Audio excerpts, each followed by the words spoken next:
درود به شما همداران ارجمند و اینک آخرین امید ما برباد رفت. من از نزدی از قبول وزیر عدلیه بر اومدم.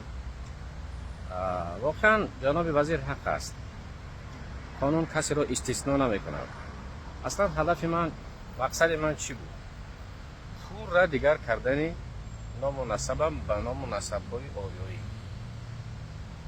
خب شاید این اولین حادثه بود که من تبدیل دین کردم و میخوام تبدیل نام کنم.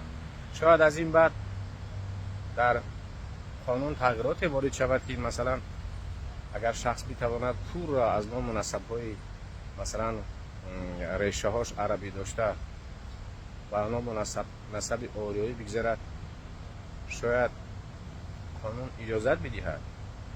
به هر صورت در حالت من نشد و بحث و صحبت و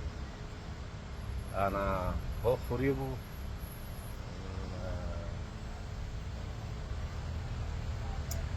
حتی صحبت ها و بحث های شدید در همه زینه های وزارت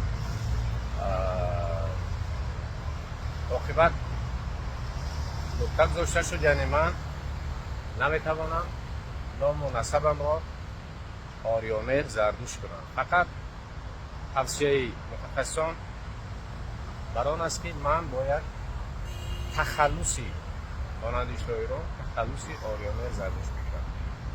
به هر صورت با پارلمان خواهشی داشتم که این قانون باید تجدید نظر شود.